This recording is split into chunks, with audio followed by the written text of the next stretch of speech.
శ్రోతలందరికీ నమస్కారం. నేను మీ మోహన్ స్వామి పేరూరు. ప్రియ మిత్రులారా, ఈరోజు మనము వివిధ ప్రదేశాలలో వివిధ రూపాలలో వెలసిన ఏడుకొండల వెంకటేశ్వర స్వామిని గూర్చి తెలుసుకుందాం. కళ్యాణాద్భుత గాత్రాయ కామితార్థప్రదాయనే శ్రీమద్వేంకటనాథాయ శ్రీనివాసాయ మంగళం. కలియుగ ప్రత్యక్ష దైవమైన శ్రీ వెంకటేశ్వర స్వామి లోక కళ్యాణము కోరి వివిధ ప్రదేశాలలో వివిధ రూపాలలో కొలువబడుతున్నారు. స్వామివారి లీలలు మహా అద్భుతం. పూర్వకాలంలో ఎందరో భక్తులు శ్రీ స్వామివారి సన్నిధి తిరుమలకు వెళ్ళడానికి ఎంతో వ్యయప్రయాసలతో కూడుకున్న పని కావున వారి అభీష్టము మేరకు వారికి దగ్గరగా ఉన్న పవిత్రమైన ప్రదేశాలలో స్వామివారిని ప్రతిష్ఠించుకున్నారు. ఎంతో భక్తి శ్రద్ధలతో కొలుచుకున్నారు. వారి భక్తి అమోఘము, అద్వితీయం. అటువంటి వాటిలో మొదటగా శ్రీ గుడ్డమయ్య స్వామిగా పిలువబడే శ్రీ లక్ష్మీ వెంకటేశ్వర స్వామి సన్నిధానాన్ని గురించి తెలుసుకుందాం. చిన్న గుట్టలాంటి కొండలో నెలకొన్న స్వామే శ్రీ గుడ్డమయ్య స్వామి. గుడ్డమోనగా చిన్న కొండ అని అర్థం. ఈ స్వామి తరతరాలుగా ఈ ప్రదేశంలో నెలకొన్నాడు. ఈ ప్రదేశము ఎంతో రమణీయంగా పవిత్రంగా ఉంటుంది. ఈ స్వామివారిని శ్రావణ మాసములోను మరియు వైకుంఠ ఏకాదశి తొలి ఏకాదశి రోజు ఎంతో భక్తి శ్రద్ధలతో ఘనంగా కొలుచుకుంటారు. తొలి ఏకాదశి రోజు ఆలయానికి దగ్గరగా ఉన్న ఎంగటమ్మనహళ్ళి నుండి స్వామివారి కాపులు మరియు భక్తులు అందరూ కలిసి స్వామివారి ఉత్సవ విగ్రహాలను మేళ తాళాలతో ఊరేగింపుగా గుడి వద్దకు తీసుకుని వస్తారు. ఈ విగ్రహాలు ఎంతో అద్భుతంగా ఉంటాయి. ఈ కార్యక్రమం చాలా కోలాహలంగా ఉంటుంది. భక్తాదులు గుడ్డమయ్య స్వామి వారికి వారి కోరికలు విన్నవించుకొని భక్తితో మొక్కుబడులు చెల్లించుకుంటారు. స్వామివారి కృపకు పాత్రలవుతుంటారు. పూర్వకాలము నుండి చిన్న చిన్న గుండ్ల ఆకారంలో ఉన్న స్వామివారిని మహనీయులు, గొప్ప తపశ్శక్తి సంపన్నులు అయిన శ్రీ కంబగిరి స్వాముల వారి స్థాపించినట్లు చెబుతారు. ఇటీవల కాలంలో ఎగువపల్లిగా పిలువబడే వెంకటమ్మనహళ్ళి గ్రామం నుండి గంగినేని గోత్రోద్భవులైన శ్రీ రామయ్య గారు, వారి భార్య సాకమ్మ గారు, వీరి పుత్రులు లక్ష్మీ వెంకటరామయ్య గారు పావగడ, వీరి కుమారులు కోడలు హారికా శశికిరణ్, వీరి కుటుంబ సభ్యులు ఆధ్వర్యములో ఎగువపల్లి మరియు మక్కినవారిపల్లి గ్రామం గంగినేని గోత్రోద్భవులు, కాపులు, భక్తాదులు, దాతలు అందరూ కలిసి గుడ్డమయ్య స్వామివారి వద్ద శ్రీ లక్ష్మీ వెంకటేశ్వర స్వామివారి గొప్ప విగ్రహాన్ని ప్రతిష్ఠించినారు. విగ్రహము దాదాపు 6 అడుగులు ఉంది. సాక్షాత్ తిరుమలలో వెలసిన ఏడుకొండల స్వామివారిని పోలి ఉంది. ఎంతో సుందరంగా ఉంది. ఈ విగ్రహానికి ఇరువైపులా శ్రీ లక్ష్మీ విగ్రహము మరియు మహాగణపతి విగ్రహము ప్రతిష్ఠించినారు. ఈ విగ్రహాలు బహురమ్యంగా ఉంటాయి. దేవాలయము పైభాగమున సుందర విగ్రహాలను తీర్చిదిద్దినారు. ధ్వజస్తంభము చూడ ముచ్చటగా ఉంది. దేవాలయం పక్కగా పెద్ద చెరువు ఆహ్లాదకరంగా ఉంటుంది. శ్రీ స్వామివారి ప్రతిష్టా కార్యక్రమములు గంగినేని గోత్రోద్భవులు, భక్తులు మరియు గ్రామ ప్రజలు కలిసి నిర్వహించడం జరిగింది. ఈ దేవాలయం శ్రీ రామకృష్ణ స్వామివారి ఆధ్వర్యములో పూజలు ఘనంగా జరుగుతూ ఉంటాయి. శ్రీ స్వామివారి పాదముల వద్ద పూర్వకాలము నుంచి నెలకొన్న గుండ్ల రూపములో ఉన్న శ్రీ గుడ్డమయ్య స్వాముల వారిని చూడవచ్చు. ఇక్కడ ఉన్న పెద్ద పెద్ద రాళ్ళు శంఖాకారములోను, గజాకారములోను, స్వామివారి పాదముల ఆకారములోనూ ఉండడము ఎంతో ఆశ్చర్యాన్ని చేకూరుస్తాయి.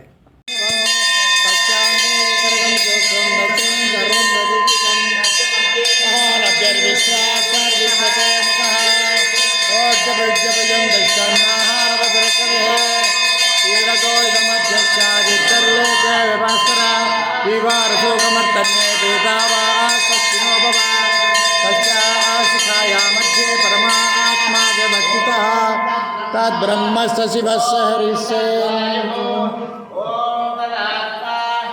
ओम तत्सत्यम् ओम तत्सर्वम् ఓం తద్గురో నమః అంతశ్చరతబోధే శుభాయాం విశ్వమూర్తిలో త్వమగ్నిత్వం శక్త్వం ఇంద్రత్వం వృద్ధత్వం విష్ణుత్వం బ్రహ్మ ప్రజాపతిః అంతదాబాబో.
దుర్గమయ్య స్వామి దేవాలయం. గోవింద జై జై గోపాల జై జై గోవింద జై జై గోపాల రమణ హరి గోవింద జై జై గోవింద జై జై గోపాల రాధారమణ హరి గోవింద జై.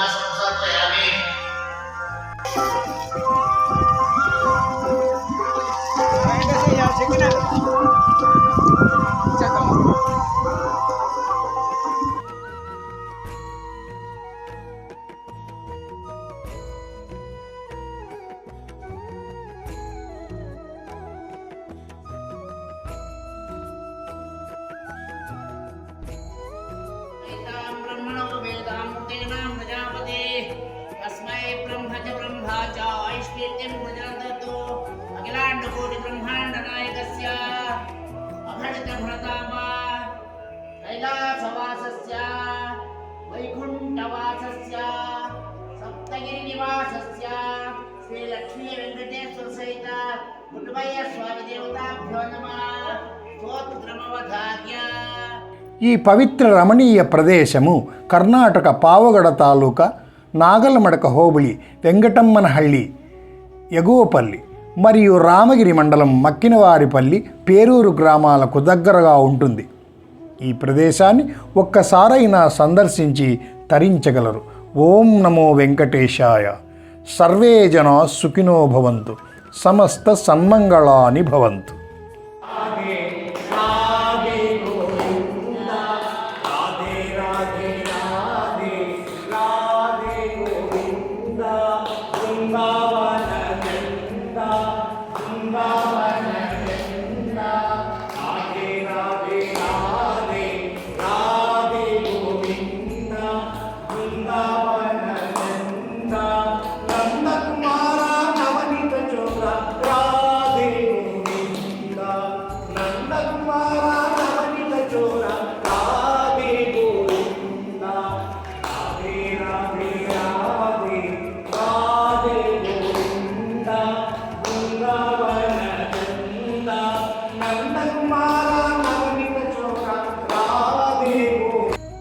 ఈ ప్రదేశానికి దగ్గరగా ఏడుకొండల వెంకటేశ్వర స్వామి మరి ఒక రూపములో వెలసినాడు. ఈ స్వామిని మొండెప్ప స్వామిగా పిలుస్తారు. శ్రీ లక్ష్మీ వెంకటేశ్వర స్వామిని మొండెప్ప స్వామిగా ఎందుకు పిలుస్తున్నారో తెలుసుకుందాం. చాలా కాలం క్రితము మొండివాళ్లుగా పిలువబడే సంచార తెగవారు పలుచోట్ల తిరుగుతూ ఈ పవిత్ర ప్రదేశమునకు రావడం జరిగింది. వారు స్వాముల వారి విగ్రహాలను చూసి ఆశ్చర్యపోయి ఈ సుందర విగ్రహాలను భక్తితో పూజించినారు. తరువాత వారు ఆ విగ్రహాలను దొంగిలించాలని దుర్బుద్ధి పుట్టి వాటిని దొంగిలించుకొని పోవుచుండగా కొంత దూరం వెళ్ళిన తరువాత వారి కండ్లు కనిపించకుండా పోవడం వల్ల దిక్కుతోచక అక్కడే కూర్చొని ఆలోచించినారు. ఇలా జరగడం స్వామివారి మహిమ తప్ప వేరేది కాదని నిర్ణయించుకొని స్వామి మా తప్పులను మన్నించమని వేడుకొని ఆ విగ్రహాలను తిరిగి అదే ప్రదేశంలో ఉంచగా వారికి వెంటనే కళ్ళు కనిపించినాయి. ఆ మొండివాళ్ళు స్వామివారిని ఎంతగానో కీర్తించి ఘనంగా భక్తితో మళ్ళీ పూజలు జరుపుకున్నారు. భగవంతుడు ఈ మొండివారిని కృపతో కరుణించినందున ఆ రోజు నుండి శ్రీ లక్ష్మీ వెంకటేశ్వర స్వామిని మొండెప్ప స్వామిగా అందరూ కొలుచుకొని ఆరాధిస్తున్నారు. ఈ దేవతలకు గుడి లేదు. దేవతల విగ్రహాలు ఒక కుప్పగా ఉంచబడినాయి. వాటికే పూజలు జరుగుతున్నాయి. పూర్వకాలంలో బళ్ళారి నుండి బెంగుళూరు వెళ్ళే కత్తాళి మార్గము ఉన్నందున బ్రిటిష్ వారు కూడా ఈ మార్గము గుండానే ప్రయాణించేవారు. వారు కూడా ఇక్కడ ధనము దాచిపెట్టినారని తలచి ఎంతగానో తవ్వాలని ప్రయత్నం చేసినారట. స్వామివారి మహిమ వలన వారు తవ్వడానికి వెళ్ళి ఎన్నో అష్ట కష్టాలకు లోనైనందువలన స్వామివారికి నమస్కరించి ఆ ప్రయత్నము విరమించుకున్నారని చెబుతారు. బహుశా ఈ పవిత్ర విగ్రహాలు రాజుల కాలంలో నెలకొల్పినట్లు మనకు తెలుస్తుంది. ఈ మహాపవిత్ర ప్రదేశము ఇటీవల కాలంలో సోలార్ నెలకొల్పడం వల్ల ఎన్నో వందల ఎకరాలలో మూయబడి ఉంటుంది. సోలార్తో కప్పివేసినట్లు కనబడుతుంది. అయినా మధ్యలో ఒక గొప్ప వృక్షము క్రింద స్వామివారి యొక్క పవిత్ర ప్రదేశము ఉండుట మనము చూస్తాం. ఈ ప్రదేశము బహు రమణీయంగా ఉంది. మొండెప్ప స్వామిగా పిలువబడే లక్ష్మీ వెంకటేశ్వర స్వామి కూడా శ్రావణ మాసములోను మరియు వైకుంఠ ఏకాదశి తొలి ఏకాదశి రోజులలో పూజలు ఘనంగా నిర్వహిస్తారు. ఇది పావగడ తాలూకా నాగలమడక హోబళి కేతగాన్ చెరువు గ్రామానికి దగ్గరగా ఉంటుంది. అక్షింతల గోత్రోద్భవుడైన ఈ గుడి కాపులు పాటిల్ వెంకటరెడ్డి గారి కుమారులు పాటిల్ బలరామరెడ్డి గారు మరియు కాపులు భక్తాదులు అందరూ కలిసి ఈ మొండెప్ప స్వామి పవిత్ర ప్రదేశాన్ని ఎంతగానో అభివృద్ధి చేయాలని సంకల్పించుకున్నారు. వీరి యొక్క సంకల్పము భగవంతుని దయ వల్ల ఘనంగా జరిగి స్వామివారి దేవాలయం నిర్మాణం చేసి శ్రీ మొండెప్ప స్వామివారి అనుగ్రహానికి పాత్రలు కావాలని అందరూ ఆశిద్దాం. సర్వే జనా సుఖినో భవంతు. ఓం నమో వెంకటేశాయ.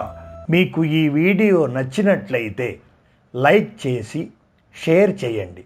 సబ్స్క్రైబ్ చేయడం మరవకండి. మన హిందుత్వ ఔన్నత్యాన్ని చాటే ఈ శుభకార్యానికి మీ మద్దతు ఇవ్వండి. శుభమస్తు.